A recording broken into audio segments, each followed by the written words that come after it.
주님께서 여러분과 함께 마테오가 전한 거룩한 복음입니다. 그때 예수님께서 군중과 제자들에게 말씀하셨다. 율법학자들과 바리사이들은 모세 자리에 앉아 있다. 그러니 그들이 너희에게 말하는 것은 다 실행하고 지켜라. 그러나 그들의 행실은 따라하지 마라. 그들은 말만 하고 실행하지는 않는다. 또 그들은 무겁고 힘겨운 짐을 묶어 다른 사람들 어깨에 올려놓고 자기들은 그것을 나르는 일에 손가락 하나 까딱하려고 하지 않는다. 그들이 하는 일이란 모두 다른 사람들에게 보이기 위한 것이다. 그래서 성구갑을 넓게 만들고 옷자락수를 길게 들인다. 잔치집에서는 윗자리를, 회당에서는 높은 자리를 좋아하고 장터에서 인사받기를, 사람들에게 스승이라고 불리기를 좋아한다. 그러나 너희는 스승이라고 불리지 않도록 하여라. 너희의 스승님은 한 분뿐이시고 너희는 모두 형제다. 또 이 세상 누구도 아버지라고 부르지 마라. 너희의 아버지는 오직 한 분, 하늘에 계신 그분뿐이시다. 그리고 너희는 선생이라고 불리지 않도록 하여라.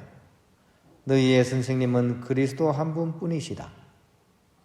너희 가운데에서 가장 높은 사람은 너희를 섬기는 사람이 되어야 한다.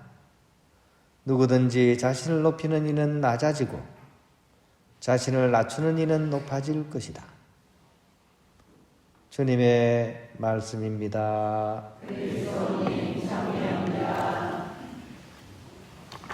평화를 빕니다. 어떤 교구 신부님의 글 중에 쫄망사라는 글이 있었어요. 그러니까 쫄딱 망한 이야기 뭐 이런 뜻입니다. 왜 이분이 쫄망사를 썼는지 한번 들어보시기 바랍니다. 이 쫄딱 망한 게 사업을 하다 망한 건 아니고요. 빈민사목을 하다가 이제 그렇게 되셨다고 합니다. 보통 교구 신부님들은 신학생 때부터 주로 남들이 해주는 밥, 빨래도 이렇게 다른 분들이 해주고요. 청소도 딴 분들이 다 해줍니다. 그래서 이제 거기에 굉장히 익숙해져 있습니다. 그런데 이분이 빈민지역에 가니까 그 선교본당이 번듯한 성당이 아니고 일반 가정집을 이렇게 개조한 그런 곳이었습니다. 정원도 없었고 주차장도 없었습니다. 그러다 보니까 거기 들어가기 전에 먼저 자신이 가진 물건들을 좀 정리를 해야 됐어요. 책도 줄이고 옷도 줄이고 이제 들어가자마자 이제 자취 생활을 시작하게 됐다 그럽니다. 그러니까 밥하고 빨래하고 청소도 이제 본인이 다 해야 되는 거죠. 쫄딱 망해가고 있죠. 예. 처음에는 굉장히 고단했다 그럽니다. 근데 그렇게 하다가 이제 마음을 좀 고쳐먹었다 그래요. 내가 지금 이렇게 좁게 느끼는 이 좁은 공간이 그래도 한 가족이 생활했던 생활 공간이 아니었던가. 근데 나 혼자 이걸 쓰니까 감지덕지 아닌가. 이렇게 이제 생각을 바꾸기로 했대요. 이렇게 해서 4년간을 이제 거기서 이제 사셨다고 합니다.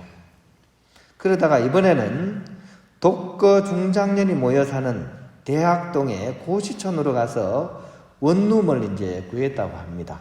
원룸에 들어가 보신 분은 아시겠지만 이게 규모가 좀 큰 데도 있지만 좀 다닥다닥 붙은 데 가면 정말 좁습니다. 그죠?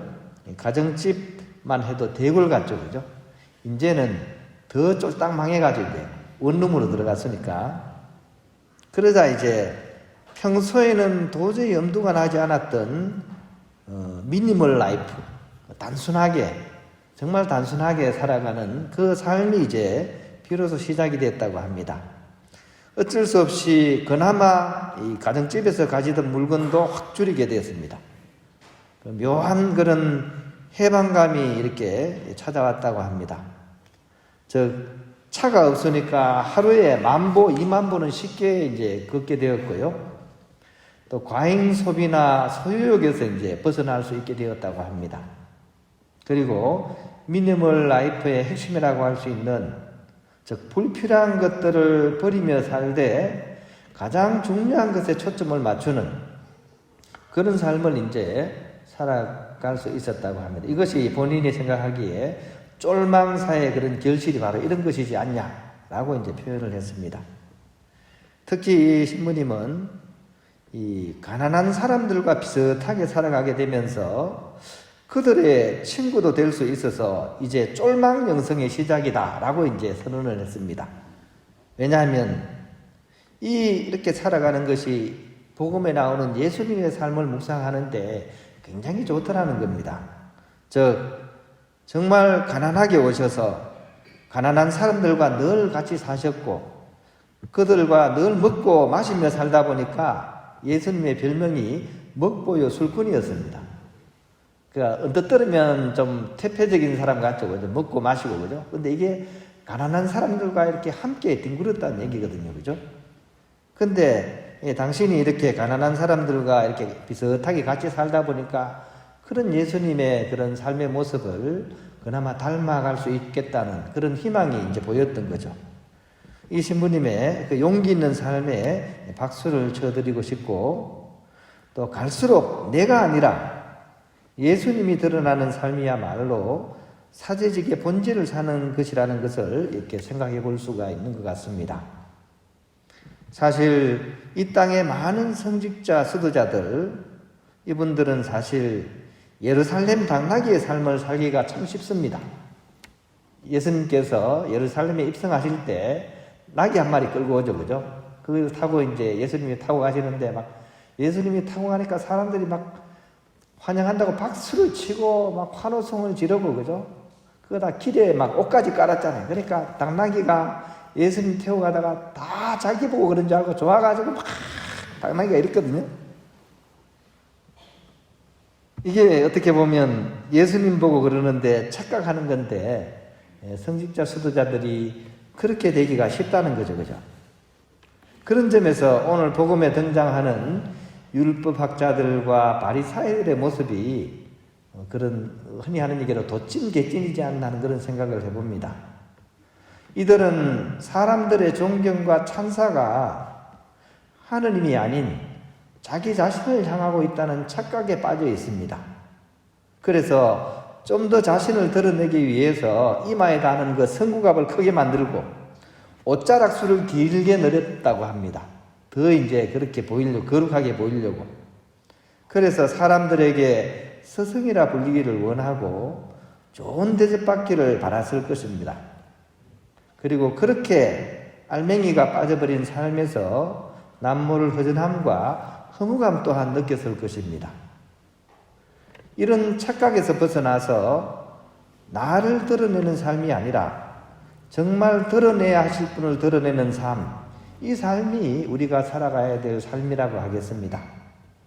그리고 이것은 복음에 나오는 율법학자와 바리사이, 또 오늘날의 성직자, 수도자에게 해당되는 그런 내용만은 아니라는 생각이 듭니다.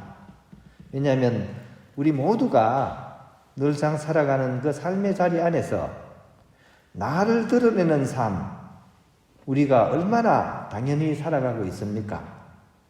그리고 남보다 나를 드러내기 위해서 얼마나 우리는 경쟁을 하면서 살아갑니까? 그리고 드러나지 않는 일에는 그 길을 찾아가는 사람은 거의 없다고 봐도 과언이 아닙니다. 그것이 사회에서건 직장에서건 또 가정에서건 교회에서건 똑같습니다. 드러내는 데는 나서는데 드러나지 않는 일에는 나서지 않습니다. 그런 의미에서 우리가 진정으로 드러내야 될 것은 내가 아니라는 사실, 오늘 복음이 알려주고 있습니다. 내가 아니라 하느님을 드러내야 되고 내가 아니라 이웃을 드러내야 된다는 사실을 오늘 복음은 이렇게 담고 있습니다. 그러므로 스스로를 낮춰서 쫄망사를 만들어 가려는 사람, 그 사람만이 오늘 복음에 나오는 맨 마지막 말씀의 주인공이 될 수 있을 것입니다. 다시 한번 오늘 복음을 들어봅시다. 너희 가운데에서 가장 높은 사람은 너희를 섬기는 사람이 되어야 한다. 누구든지 자신을 높이는 이는 낮아지고 자신을 낮추는 이는 높아질 것이다.